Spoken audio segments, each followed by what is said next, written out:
Il est temps qu'on parle. Il est vraiment temps qu'on parle, vous et moi.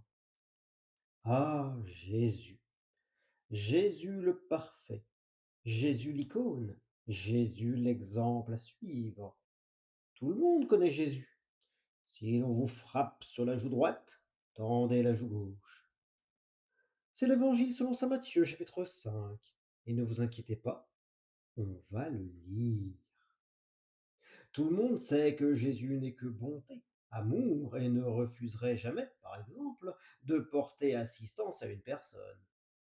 Un médecin qui refuserait de soigner un malade avec comme argument que le dit malade ne fait pas partie de son peuple serait vu comme un gros connard xénophobe, non? Un tel comportement serait contraire à l'éthique du mafieux de Judée, non? Pourquoi mafieux? Ça, vous le saurez si vous êtes sage. Mais avant de voir pourquoi Jésus est le Al Capone de Judée, attardons-nous sur le personnage, sa vie, son œuvre. Je mentionnais au début que si un médecin refusait de soigner une personne en fonction de son origine, cela finirait devant les tribunaux. Veuillez ouvrir votre Nouveau Testament, Évangile de Jésus-Christ selon saint Matthieu, chapitre 15. Alors des pharisiens et des scribes venus de Jérusalem s'approchèrent de Jésus et lui dirent: Pourquoi tes disciples transgressent-ils la tradition des anciens? En effet, ils ne se lavent pas les mains avant de manger. Ah oui, vous verrez plus tard le coup de la personne qui refuse de soigner. On va commencer par ça. Vous allez voir, c'est déjà assez cocasse. Donc, Jésus leur répondit: Et vous, pourquoi transgressez-vous les commandements de Dieu au nom de votre tradition? Alors, vous remarquerez que Jésus, comme tout bon apologète qui se respecte, ne répond pas à la question. Car Dieu a dit: Honore ton père et ta mère. Et encore, celui qui maudit son père ou sa mère sera mis à mort. Waouh! Tuer une personne car elle a dit une formule magique qui n'a aucun effet sur le réel. Oui, parce que maudire quelqu'un, c'est une formule magique qui n'a aucun effet sur le réel. Hein. Regardez, exemple. Je souhaite. Ouais, je vais mettre tout le monde dans le même paquet. Je souhaite que là, maintenant, tout de suite, ma femme que j'aime beaucoup, ainsi que mes deux chats que j'aime tout autant, meurent dans d'atroces souffrances, là, maintenant. Oui. Même s'ils venaient à mourir maintenant, là, tout de suite, dans d'atroces souffrances, c'est pas parce que je l'ai dit qu'il y a un lien. La pensée magique, c'est comme ça qu'on appelle le truc, ça n'a pas d'effet sur le réel. Et pour voir à quel point vous êtes soumis à la pensée magique, essayez après moi. Je souhaite, allez-y, je vous écoute, que la personne que j'aime le plus au monde meure dans d'autres souffrances. Et là, ceux qui n'ont pas réussi à finir la phrase, vous êtes sous l'emprise de la pensée magique. Bref, revenons. Ah oui, donc il est cool ce dieu. Cool ce dieu. Donc si vous dites une formule magique contre quelqu'un, hein, votre père, eh ben vous serez mis à mort. Waouh!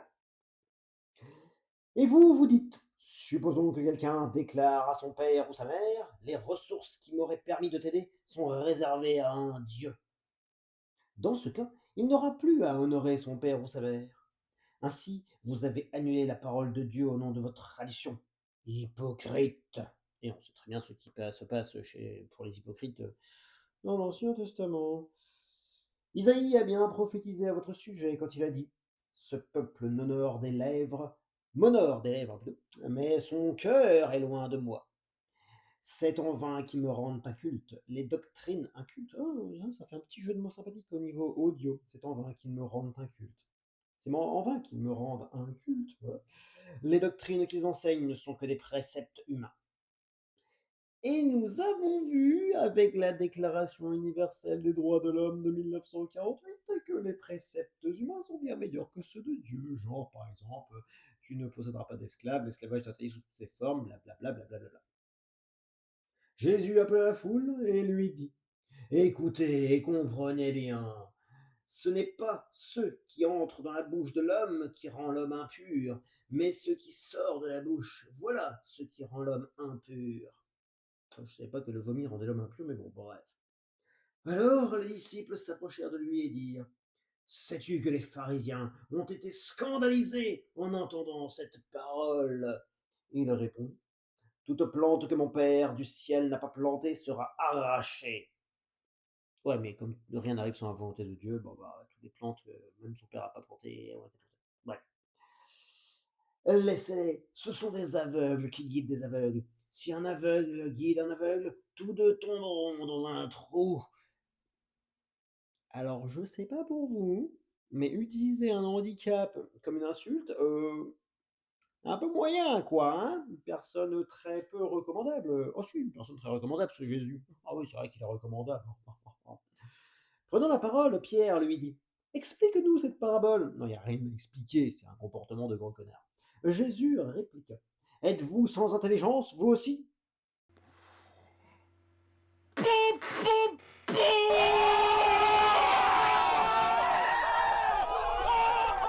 Il peut casser Pierre et sans passer par la Corse, hein. Waouh! Ne comprenez-vous pas que tout ce qui entre dans la bouche passe dans le ventre pour être éliminé? Pas forcément, si tu le vomis, ça passera pas dans le ventre, hein. Puis le ventre, le ventre, ça veut rien dire en médecine, ventre, ça veut rien dire. Mais ce qui sort de la bouche provient du cœur, et cela, c'est cela qui rend l'homme impur. Ah, ah, ah, ah, ah, le retour du cœur, siège des émotions. Alors, pourquoi Jésus, donc Dieu fait homme sur terre, la Sainte Trinité, tout ça, dit-il cela? Peut-être parce qu'à son époque, on pensait que le cœur était la source des émotions et du raisonnement. Nous savons qu'il n'en est rien. Allez, chantez avec moi. Le cœur est une pompe hydraulique qui ne sert qu'à pomper du liquide. Mais ça, Jésus ne le savait pas parce que c'est un être de son époque qui ne savait pas que le cœur était qu'une pompe hydraulique, un peu comme votre pompe à gasoil dans votre véhicule. Bref.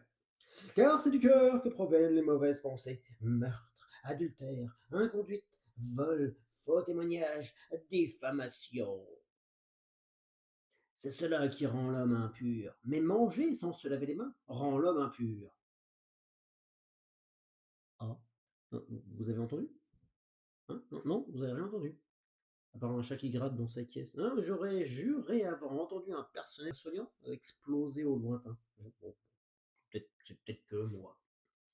Partons de là, Jésus se retira dans la région de Tyr et de Sidon. Ah, on y arrive, on y arrive, ah là là, on y arrive. Ah, ah, ah. Voici qu'une Cananéenne venue de ces territoires disait en criant: Prends pitié de moi, Seigneur, fils de David, ma femme est tourmentée par un démon. Alors déjà, la tronche du diagnostic, hein, je sais pas qui a fait ça, mais cool le diagnostic. Ah, c'est bon, ta fille est malade. Non, c'est un démon. Bon, alors, mais il ne lui répondit pas un mot. Les disciples s'approchèrent de lui pour lui demander: Renvoie-la, car elle nous poursuit de ses cris. Bah, tu m'étonnes, la mère, elle est en souffrance parce que sa fille est malade. Enfin, en plus, c'est un démon, donc bref. Des personnes, comment dire, très sympathiques, ces disciples. Jésus répondit: Je n'ai été envoyé qu'aux brebis perdues de la maison d'Israël. Ouais, dit autrement, t'es pas une brebis perdue de la maison d'Israël, bah tu vas bien te faire sodomètre, tu vas te faire foutre, tu vas te faire voir chez les Grecs. Dit encore autrement, ma petite dame, peux-tu prendre audience séance tenante auprès de la jante masculine grecque? Là, on va te faire foutre chez les Grecs, quoi. Ouais. Ah, mais elle vint se prosterner devant lui en disant: Seigneur, viens à mon secours. Et il répondit: Il n'est pas bien de prendre le pain des enfants et de le jeter aux petits chiens. Quoi? Attends, il y avait des chiens, des enfants dans l'histoire? Mais non, il y a juste sa fille qui est malade, qui a un démon. Waouh! C'est assez marrant et on commence à comprendre pourquoi les apologètes ont ce type de discours, où n'a rien, ni queue ni tête. Bah, c'est peut-être parce que dans leur bouquin, c'est la même merde.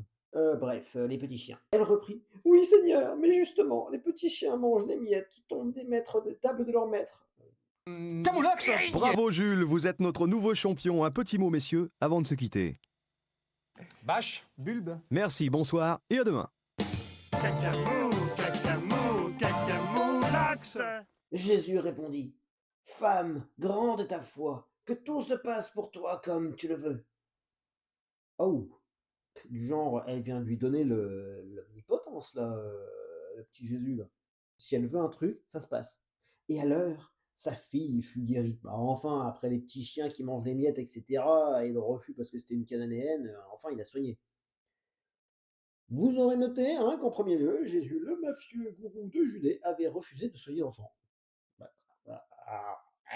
Bah, les mauvaises langues diront qu'il a fini par la soigner. Moi, j'aurais viré ce passage du texte. Hein, monsieur, ma fille est malade. Bah bien, je te la soigne. Voilà, bien. Donc Jésus partit de là et arriva près de la mer de Galilée.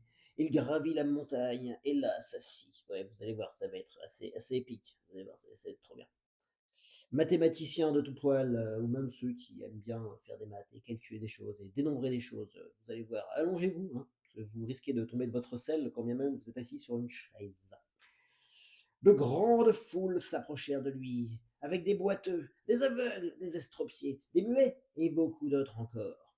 On les déposa à ses pieds et il les guérit. Et donc Jésus, tu pourrais pas revenir, il y a pas mal de gens qui mériteraient d'être guéris en 2026. Alors la foule était dans l'admiration en voyant des muets qui parlaient, des estropiés rétablis, des boiteux qui marchaient et des aveugles qui voyaient. Et ils rendirent gloire au Dieu d'Israël. Jésus appela ses disciples et leur dit: Je suis de compassion pour cette foule, car depuis 3 jours déjà ils restaient auprès de moi et ils n'ont rien à manger. Ouais, les gars, ils ont jeûné pendant 3 jours. Je ne sais que sans boire, sans manger, il y en a quand même, je pense, 2 ou 3 qui ont crâné, hein. Je ne veux pas les renvoyer à jeun. Ils pourraient défaillir en chemin. Ouais, ils pourraient crever surtout, ouais.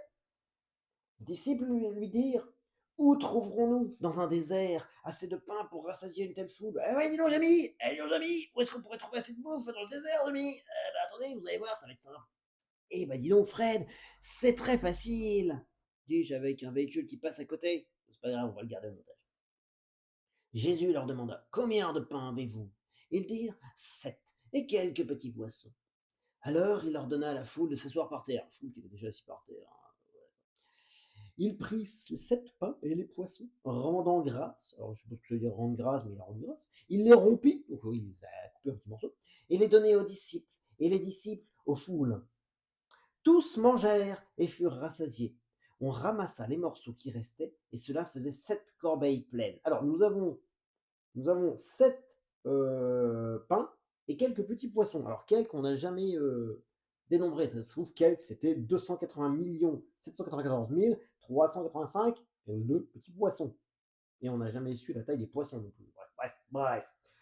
Ah, donc, ce qui est resté, ça faisait 7 corbeilles pleines. Donc, pas non plus la taille de la corbeille, hein. Ça se trouve, c'est un conteneur 40 tonnes. Bref. Or, ceux qui avaient mangé étaient 4000, sans compter les femmes et les enfants. Ouais, parce que les enfants, les femmes, on s'en fout. Vous allez finir par le savoir. Après avoir envoyé Jésus, la foule plutôt, Jésus monta dans la barque et s'en alla dans le territoire de Manican. Waouh! Waouh! Et vous, vous y croyez à ça? Et vous en voulez une autre? Que direz-vous d'une personne qui pousserait des animaux à se suicider? Ben, on serait bien d'accord, des animaux sentients, hein, bien sûr, oui, sentients. On serait bien d'accord que ce serait une bonne personne, hein, de là. Alors, ouvrez votre Nouveau Testament. Ah, quand même. Évangile de Jésus-Christ selon saint Matthieu. Oui, toujours le même. Passage numéro 28. Comme Jésus arrivait sur l'autre rive, dans le pays des Gardaniens plutôt. Gadarniens. Bah bref, on s'en fout, dans ce pays. 2 possédés sortirent d'entre les tombes à sa rencontre. Ils sont possédés. Ouais, c'est des zombies. Pas trop cool. Ils étaient si agressifs que personne ne pouvait passer par ce chemin. Ah, c'est pas des zombies en fait, c'est des infectés. Ah, c'est. Ensuite, comment il s'appelle le film là, avec le fou là? Euh, ça m'échappe. Ah si, World War Z. Voilà, c'était World War Z. Mais World War Z avec 2 infectés. Bon, c'est déjà ça. Et voilà qu'ils se mirent à crier. Les infectés, bien sûr. Que nous veux-tu, fils de Dieu? Es-tu venu pour nous tourmenter avant le moment fixé?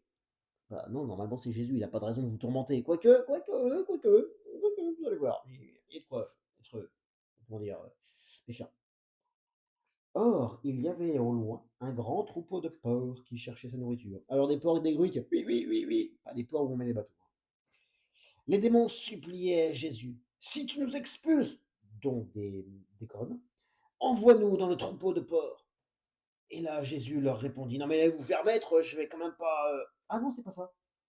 Et il leur répondit, allez. Et ils sortirent et s'en allèrent dans les ports.